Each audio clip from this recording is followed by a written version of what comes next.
നമുക്ക് വേദയുടെ വിക്രത്തിന്റെ ഇന്നത്തെ നല്ലൊരു വിശേഷം കേട്ടാലോ. അപ്പൊ ഇന്നത്തെ വിശേഷം കുറച്ച് ലേറ്റ് ആയിട്ടാ കേട്ടോ വന്നത്. അപ്പൊ എല്ലാരും മറക്കാതെ കയറി കാണണേ. അങ്ങനെ ഇന്നത്തെ വിശേഷത്തില് സജീവൻ ICUയിലേക്ക് കയറി ചെല്ലുവാണ്. അപ്പൊ അവിടുത്തെ ഒരു നേഴ്സിന്റെ ഒരു ഡ്രസ്സൊക്കെ ഇട്ടാ കയറി ചെല്ലുന്നത്. അങ്ങനെ ചെന്ന് കഴിഞ്ഞപ്പോഴത്തേനും ബൈസ്റ്റാൻഡർ ഇങ്ങനെ സജീവനെ ഒന്ന് നോക്കുവാണ്. അപ്പോഴേക്ക് സജീവൻ പറഞ്ഞു, അതെ നിങ്ങളെ ഡോക്ടർ വിളിക്കുന്നു. ഇത് പറഞ്ഞിട്ട് സജീവൻ പെട്ടെന്ന് അങ്ങോട്ട് പുറത്തേക്ക് ഇറങ്ങി പോരുവാണ്. ഈ സമയത്ത് ബൈസ്റ്റാൻഡറായിട്ട് നിന്നിരുന്ന ആള് വരുണിന്റെ അടുത്തുനിന്ന് നേരെ ഡോക്ടറെ കാണാൻ അങ്ങോട്ടേക്ക് പോവാണ്. ഈ സമയത്ത് സജീവൻ അകത്തേക്ക് കയറി ചെന്നു. അകത്തേക്ക് കയറി ചെന്നിട്ട് വരുണിന്റെ ഓക്സിജൻ മാസ്ക് അങ്ങോട്ട് മാറ്റിയിട്ടു. വരുണാണ് ശ്വാസം കിട്ടാതെ കിടന്ന് പെടയുവാണ്. കാരണം ഓക്സിജൻ ഇല്ലാതെ ഇത്തിരി പോലും ശ്വാസം എടുക്കാൻ പറ്റാത്തൊരു സാഹചര്യത്തിലാണ് വരുണ്.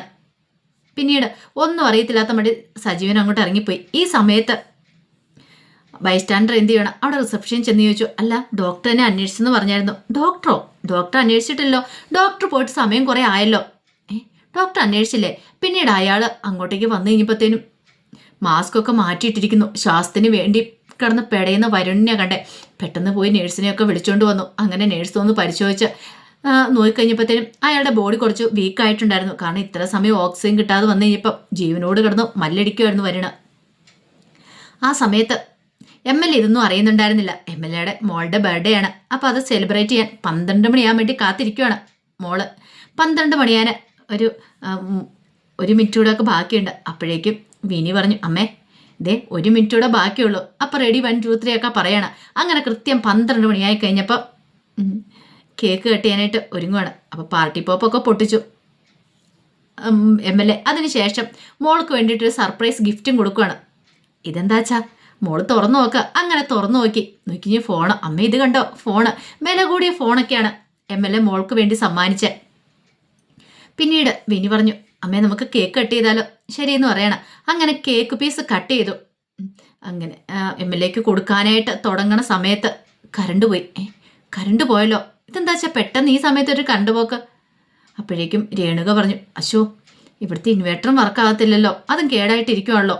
ഇനിയിപ്പോൾ എന്ത് ചെയ്യും? പക്ഷെ ഈ സമയത്ത് എന്താ കറണ്ട് പോയത് ഒന്നും മനസ്സിലായില്ല. അപ്പോഴേക്കാണ് MLAയുടെ ഫോൺ ബെല്ലടിക്കുന്നത്. ഹോസ്പിറ്റലിൽ നിന്നാണ് വിളിക്കുന്നത്. വിളിച്ച ഉടനെ അവിടുന്ന് പറഞ്ഞ കാര്യങ്ങളൊക്കെ കേട്ട് കഴിഞ്ഞപ്പോഴത്തേനും ഒരു നിമിഷം MLA ഞെട്ടിപ്പോയി. പെട്ടെന്ന് തന്നെ വാസവും പറഞ്ഞു, അതെ നിങ്ങൾ കിടന്നു, ഞാനിപ്പോൾ തന്നെ വരാം. അല്ലേ എന്താ ഏട്ടാ, എന്താ കാര്യം എന്താ? ഒന്നുമില്ല. അല്ല കറണ്ട് ഇല്ലല്ലോ അച്ഛാ, ഇനിയിപ്പോൾ എന്ത് ചെയ്യും? അതൊക്കെ ഞാൻ KSEB വിളിച്ചു പറഞ്ഞോളാം. നിങ്ങൾ കിടക്ക, ഞാൻ ഇപ്പം തന്നെ വരാമെന്ന് പറഞ്ഞ് പെട്ടെന്ന് വാസവും പുറത്തേക്ക് ഇറങ്ങി പോവാണ്. അവർക്ക് കാര്യം എന്താണെന്ന് മനസ്സിലായില്ല. ഈ സമയത്ത് ഒന്നുറങ്ങി കഴിഞ്ഞ് കഴിഞ്ഞപ്പോൾ നന്നായിട്ട് ദാഹിച്ചു ശ്രീജയ്ക്ക്. കുറച്ച് വെള്ളം കുടിച്ചേക്കാന്ന് കരുതി നോക്കിക്കഴിഞ്ഞപ്പോൾ ജഗ്ഗിനകത്ത് വെള്ളമില്ല. നേരെ അടുക്കളയിലേക്ക് പോയി വെള്ളമൊക്കെ എടുത്ത് കുടിച്ച് അങ്ങോട്ട് മുറിയിലേക്ക് പോണ സമയത്ത് ആ സിറ്റൗട്ടിൽ വേദ ഇരിക്കുന്നുണ്ട്. ഇവിടെ ഇതിലായിട്ട് ഉറങ്ങിയില്ലേ? ഇതെന്താ എന്ന് കരുതിയിട്ട് കഥവും തോർത്ത് പുറത്തേക്ക് വന്നു. ഇതെന്താ വേദ, നീ എന്താ ഇതുവരെയായിട്ടും കിടന്ന് ഉറങ്ങാത്തേ? അതെ പിന്നെ വിക്രം വന്നിട്ടില്ല. വിക്രം വന്നില്ലെന്നോ? അവനിത് എവിടം വരെ എവിടെ പോയിരിക്കുമോ? എവിടെയാണെന്ന് അറിയില്ല. ആരോടോ ഫോണിൽ സംസാരിക്കുന്നത് കേട്ടു. പറഞ്ഞ പോലെയൊക്കെ ചെയ്യാന്ന്. അപ്പോഴേക്കും ഇറങ്ങി പോകുന്നുണ്ടു. ഞാൻ വിളിച്ചിട്ട് നിന്ന് പോലുമില്ല, വിളിച്ചിട്ട് കോളും എടുക്കണില്ല. ഇനിയിപ്പോൾ എന്തെങ്കിലും സംഭവിച്ചിട്ടുണ്ടായിരിക്കോ അറിയില്ല. എനിക്ക് തോന്നി വിക്രം പറഞ്ഞ പോലെ ചെയ്യുമെന്ന് തോന്നേ. മിക്കവാറും ആ വാസവനെ കാണാനായിരിക്കും. ഇനിയിപ്പോൾ അയാളെ കൊന്നിട്ടാണെങ്കിലും ജപ്തി ഒഴിവാക്കുമെന്ന് പറഞ്ഞിക്കാ പോയിരിക്കുന്നത്. അതൊക്കെ ഓർത്തിട്ട് എനിക്ക് നല്ല ടെൻഷനുണ്ട്.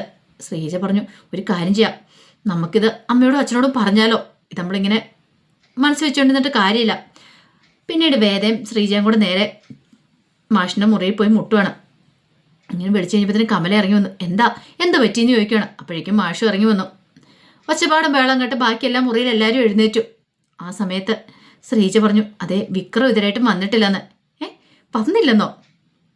വേദ പറഞ്ഞു, അതെ അച്ഛാ ഇതുവരെയായിട്ടും വിക്രം വന്നിട്ടില്ല. വിക്രം ആരോ കോള് വന്നു, അപ്പം തന്നെ പോകുന്നതും കണ്ടു. എനിക്ക് പേടിയാവുന്നുണ്ട്. മിക്കവാറും പറഞ്ഞ പോലെ ചെയ്യുമെന്ന് തോന്നേ. മുമ്പേ വെല്ലുവിളിക്കുന്ന പോലെ പറഞ്ഞായിരുന്നു വാസവനെ കൊന്നിട്ടാണെങ്കിലും ഞാൻ ഈ ജപ്തി ഒഴിവാക്കുന്ന. ഫുഡ് കഴിക്കാനിരുന്ന സമയത്ത് പറഞ്ഞ അത് മാഷും കേട്ട കാര്യമാണ്. ചിലപ്പോൾ അങ്ങനെ എന്തെങ്കിലും അപകടത്തിൽ ചെന്ന് ചാടുമോയെന്ന് അറിയില്ല. എനിക്ക് പേടിയാവുന്നുണ്ട്.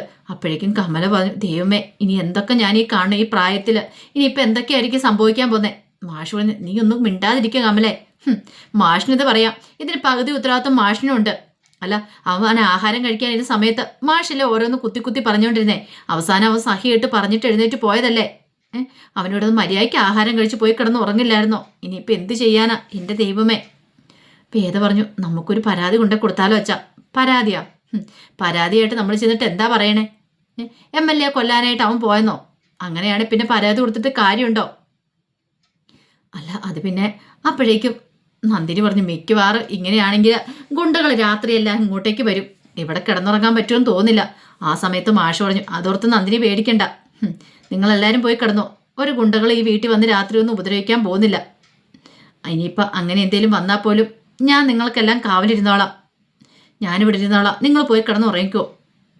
ആ സമയത്ത് വിശ്വം പറഞ്ഞു, അല്ലച്ചാ അത് പിന്നെ ഞാൻ പറഞ്ഞങ്ങോട്ട് അനുസരിച്ചാൽ മതി, നിങ്ങൾ പോയി കിടന്ന് ഉറങ്ങിക്കോ, കുഴപ്പമൊന്നുമില്ല, ഞാനിവിടെ കാവലിരുന്നോളാം എന്ന് പറയണം.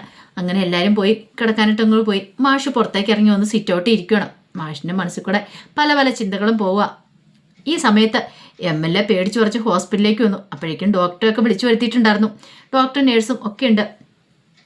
ആ സമയം MLA ചോദിച്ചു, അല്ല നിങ്ങളൊക്കെ ഇവിടെ ഉണ്ടായിട്ടാണോ എൻ്റെ മോൻ ഇങ്ങനെ സംഭവിച്ചേ? എന്താ ശരിക്കും സംഭവിച്ചേ?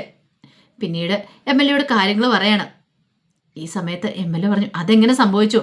അപ്പോഴേക്കും അറ്റൻഡറായിട്ട് നിന്ന ആ ചെറുപ്പക്കാരൻ പറഞ്ഞു, എനിക്കറിയത്തില്ല സാറേ, എന്നോട് ഡോക്ടർ വിളിക്കുവാന്ന് പറഞ്ഞിട്ടാണ് ഞാനിവിടുന്ന് പോയത്.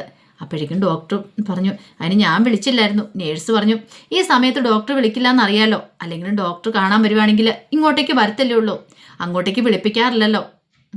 അപ്പോഴേ MLA പറഞ്ഞു, ഇതൊക്കെ നിങ്ങളുടെ കയ്യിലെ പിടിപ്പുകേടാ, നിങ്ങൾ ഹോസ്പിറ്റലുകാർ വേണം ഇതൊക്കെ നോക്കാനായിട്ട്. ഡോക്ടർ ഞങ്ങളെ കൊണ്ട് പറ്റുന്ന മാക്സിമം ഞങ്ങൾ നോക്കുന്നുണ്ട്, പിന്നെ ഇതൊക്കെ നിങ്ങൾ നോക്കണം MLA സാറേ, അല്ല ഞങ്ങളല്ല. ഹോസ്പിറ്റലിൻ്റെ കയ്യിൽ നിന്ന് അങ്ങനെ ഫോൾട്ടൊന്നും പറ്റിയിട്ടില്ല, ഇതിപ്പം നിങ്ങൾക്ക് വേണ്ടിയിട്ട് ആരോ പണി തന്നിരിക്കുന്ന, നിങ്ങളാ സൂക്ഷിക്കേണ്ടത്, ഇനി ഓരോ നിമിഷം നിങ്ങൾ സൂക്ഷിക്കണം എന്ന് പറഞ്ഞിട്ട് ഡോക്ടർ നേഴ്സും അവരങ്ങോട്ട് പോയി. ആ സമയം MLAക്ക് ആകെപ്പാടെ ടെൻഷൻ. MLA പിന്നീട് ഭാര്യയുടെ ഫോണിലേക്ക് വിളിക്കുകയാണ്. അവിടെ കറണ്ടൊന്നുമില്ല, അങ്ങനെ കണ്ടിട്ട് പോകുന്നതാണ്. വിളിച്ചിട്ട് കോൾ എടുക്കുന്നില്ല, 2-3 വട്ടം വിളിച്ചിട്ട് കോൾ എടുക്കുന്നില്ല. മോളുടെ നമ്പറിലേക്ക് വിളിച്ചു, എന്നിട്ടും കോൾ എടുക്കുന്നില്ല. അപകടം മണത്തു, എന്ത് ചെയ്യണമെന്ന് അറിയത്തില്ലാത്തൊരവസ്ഥ. ഒരു വയസ്സ് ഇവിടെ മോന്, അവിടെ ഭാര്യയും മകളും, രണ്ടിൻ്റെ ഇടയപ്പെട്ട് വാസവൻ്റെ മുഖത്ത് ആദ്യമായിട്ടൊരു പേടി വരുവാണ്, വല്ലാത്തൊരു ഭയം മനസ്സിനെ പിന്തുടർന്നു. പിന്നീട് പിറ്റേ ദിവസം രാവിലെ നന്ദിനി പതിവ് പോലെ എഴുന്നേറ്റ് മുറ്റമടിക്കുന്ന സമയത്ത് ഒരു JCB അങ്ങോട്ട് വന്നേ. അമ്മയെന്ന് വിളിച്ചലറിക്കൊണ്ട് നന്ദിനി അകത്തേക്ക് ഓടിച്ചെന്നു. എന്താ നന്ദിനി, രാവിലെ നീ എന്തിനാ വിളിച്ചലറുന്നേ എന്ന് കമല ചോദിച്ചു. അമ്മ അവിടെ JCBയോ? പെട്ടെന്ന് അവരെല്ലാം കൂടെ പുറത്തേക്ക് വന്നു. മാഷൊക്കെ പുറത്തേക്ക് വരുമ്പോൾ JCB അങ്ങോട്ട് വന്ന് നിന്നു. പിന്നാലെ ബാങ്കിൻ്റെ ഒരു വണ്ടിയും വന്ന് നിൽക്കുകയാണ്. ഈ സമയത്ത് മാഷൊക്കെ അങ്ങോട്ട് ഓടി വന്ന് ഗേറ്റിൻ്റെ അരിയിലേക്ക് വന്നു. അപ്പോഴേക്കും മാഷിനോട് വന്ന് ബാങ്കിൻ്റെ മാനേജർ പറഞ്ഞു, അതെ ഞങ്ങൾക്ക് ഞങ്ങളുടെ നടപടികൾ എടുക്കാതിരിക്കാൻ പറ്റില്ല, മാഷിനോട് കാര്യങ്ങളൊക്കെ നേരിട്ട് പറഞ്ഞാണല്ലോ, പിന്നെ കൃഷിഭൂമിയും അതുപോലെ തന്നെ ഈ വീടിരിക്കുന്ന ഭൂമി ഒരേ സർവേ നമ്പർ തന്നെയാണ്, അതുകൊണ്ട് ഇതും കൃഷിഭൂമിയായിട്ട് ഞങ്ങളിത് ഇടിച്ചു നിരത്തും. ഇത് കേട്ടപ്പോൾ മാഷ് പറഞ്ഞു, അല്ല അത് പിന്നെ ഇത്ര പെട്ടെന്ന്? അപ്പോഴേക്കും വിശ്വം പറഞ്ഞു, അല്ല 10-15 ദിവസം അവധി ഉണ്ടെന്നാണല്ലോ പറഞ്ഞത്, ഇതെന്താ ഇത്ര പെട്ടെന്ന്? 10-15 ദിവസം എന്നല്ലേ പറഞ്ഞോളൂ, ഇതിനിടയ്ക്ക് എപ്പോൾ വേണം ഞങ്ങൾക്ക് വന്ന് ചെയ്യാം. ആ സമയത്ത് വേദ പറഞ്ഞു, അത് സാറേ ഇത് നിയമമല്ല നിങ്ങൾ നടപ്പാക്കുന്നേ, ഇത് പക്കാ ഗുണ്ടായസമാണ്.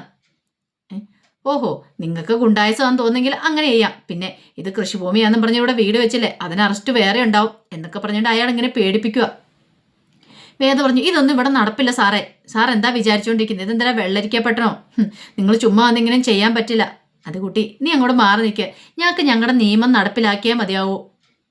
ഇത് കേട്ടപ്പോൾ വേദയ്ക്ക് എന്ത് ചെയ്യണം നടത്തില്ല, എന്ത് വന്നാലും അങ്ങനെ ഇടിച്ച് നിരപ്പാക്കാൻ സമ്മതിക്കില്ല എന്നൊരു തീരുമാനം വേദ എടുക്കുവാണ്. ആ സമയത്ത് അയൽവക്കക്കാരെ 1-2 പേരെ അങ്ങോട്ടേക്ക് വന്നു. എന്താ ഇവിടെ JCB ഇതെന്താ ഇടിച്ചു നിരത്താൻ പോകണോ? അപ്പോഴേക്കും ഒരു പോലീസ് ജീപ്പും കൂടെ അങ്ങോട്ട് വന്നു. പോലീസ് ജീപ്പ് എന്ന SI സാബു ഒക്കെ അങ്ങോട്ട് ഇറങ്ങുവാണ്. സാബു വന്നിട്ട് പറഞ്ഞു, അതെ ഇവിടെ അധികം ഗുണ്ടായസം നിങ്ങൾ കാണിക്കണ്ട എന്ന് വേദയോടൊക്കെ പറഞ്ഞു. മര്യാദയ്ക്ക് മാറിയുന്നില്ല, നിന്നെയൊക്കെ തൂക്കിയെടുത്ത് അകത്തിടും. വേദ പറഞ്ഞു, അതൊന്നും കാണണമല്ലോ സാറേ, അങ്ങനെ പെട്ടെന്നൊന്നും ഇടിച്ച് നിരപ്പാക്കാൻ പറ്റില്ല. അപ്പോഴേക്കും അടുത്ത വീട്ടിൽ അവരൊക്കെ വന്നിട്ട് പറഞ്ഞു, ഇതെന്താ ഇത്, ഇങ്ങനെയൊന്നും നിരപ്പാക്കാൻ പറ്റുന്ന കാര്യമൊന്നുമില്ല, നിങ്ങൾ എന്താ ചെയ്യുന്നത്, ഇവിടെ താമസിച്ചുകൊണ്ടിരിക്കുന്നതല്ലേ? അത് കേട്ടത് SI പറഞ്ഞു, നിങ്ങൾ അങ്ങോട്ട് മാറിയിക്കടാ, ഇതിനകത്ത് നിങ്ങൾ ഇടപെടണ്ട എന്ന് പറഞ്ഞിട്ട് ഒരുത്തൻ്റെ കോളറിന് പിടിച്ചങ്ങോട്ട് മാറ്റി. ആ സമയത്ത് മാഷ് പറഞ്ഞു, ചന്ദ്ര വേണ്ട, വെറുതെ ഇതിനകത്ത് തലയിടണ്ട, ഇത് ഞങ്ങൾ കൈകാര്യം ചെയ്തോളാം എന്ന് പറഞ്ഞു. വേദയ്ക്ക് മനസ്സിലായി കളി കാര്യമാകുന്നു. പെട്ടെന്ന് വേദ എന്ത് ചെയ്യണം, ശ്രീജനെ വിളിച്ചു, ശ്രീജയടത്തേന്ന് വിളിച്ചു, ആ കയ്യിലേക്ക് അങ്ങോട്ട് കയറി പിടിച്ചു, നന്ദിനിയും വെച്ചു. എന്നിട്ട് ആ JCയുടെ മുന്നിലേക്ക് അങ്ങോട്ട് പോയിരുന്നു. പിന്നീട് ആ ബാങ്കിലെ മാനേജറോട് പറഞ്ഞു, അതെ ഈ വീടിനെ വിശ്വസിച്ച് ഇവിടുത്തെ ആൾക്കാരെ വിശ്വസിച്ച് വന്നതാണ്, ഞങ്ങൾ 3 മരുമക്കളാണ്, ഞങ്ങൾ ഈ വീട്ടിൽ ജീവനുള്ളിടത്തോളം കാലം ഈ വീട് ഇടിച്ച് നിരപ്പാക്കാൻ ഞങ്ങൾ സമ്മതിക്കില്ല. ഇനിയിപ്പോൾ അത്ര നിർബന്ധമാണെങ്കിലും ഞങ്ങൾ നെഞ്ചത്തൂടെ കയറ്റി ഞങ്ങളെ ഇവിടുന്ന് കോരിയെടുത്ത് എറിഞ്ഞിട്ട് നിങ്ങൾക്ക് എന്ത് വേണം ചെയ്യാം എന്ന് പറഞ്ഞിട്ട് JCBയുടെ മുന്നിലേക്ക് നിൽക്കുക. ആ സമയത്ത് SI പറഞ്ഞു, നിങ്ങൾ നിങ്ങളുടെ പണി തുടങ്ങിക്കോളാൻ പറയാണ് JCBക്കാരനോട്. JCB പതുക്കി ഇങ്ങനെ തുമ്പിക്കൈ പൊക്കി വേദയ്ക്ക് ഒരു നിമിഷം ഇങ്ങനെ നിൽക്കുവാണ് അവിടെ തന്നെ. അപ്പോഴേക്കുമാണ് MLAയുടെ വണ്ടി അങ്ങോട്ട് വരുന്നത് കണ്ടേ. ഒരു നിമിഷം എല്ലാവരും അന്താളിപ്പോടെ അങ്ങോട്ടേക്ക് തിരിഞ്ഞ് നോക്കുവാണ്. അപ്പോൾ അതിൻ്റെ വിശേഷങ്ങൾ കാണുന്നത്. ഇതിൻ്റെ ബാക്കി വിശേഷങ്ങളുമായിട്ട് വൈകുന്നേരം വരാട്ടോ. ഇനിയിപ്പം നമ്മൾ കാണാൻ പോകുന്നത് വിക്രത്തിൻ്റെ സംഹാര താണ്ഡവമായിരിക്കും. MLAനെ ഒരു പരുവത്തിനാക്കും. കാരണം MLAയുടെ ഗുണ്ടാവിളയായിട്ടൊന്നും ഇവിടെ നടക്കില്ല. ജപ്തി നടപടികളൊക്കെ ഒഴിവാക്കുന്നുണ്ട്. അപ്പോൾ അതിൻ്റെ വിശേഷങ്ങളൊക്കെ നമ്മൾ നെക്സ്റ്റ് വീക്ക് പ്രൊമോയായിട്ട് ഇനി കാണാൻ പോകുന്നത്. ആ വിശേഷങ്ങളായിട്ട് വൈകുന്നേരം വരാട്ടോ. മറക്കാതെ എല്ലാവരും കയറി കാണണേ. ഒരിക്കൽ കൂടി എല്ലാവർക്കും ശുഭദിനം നേർന്നുകൊണ്ട് നിർത്തുന്നു. നന്ദി.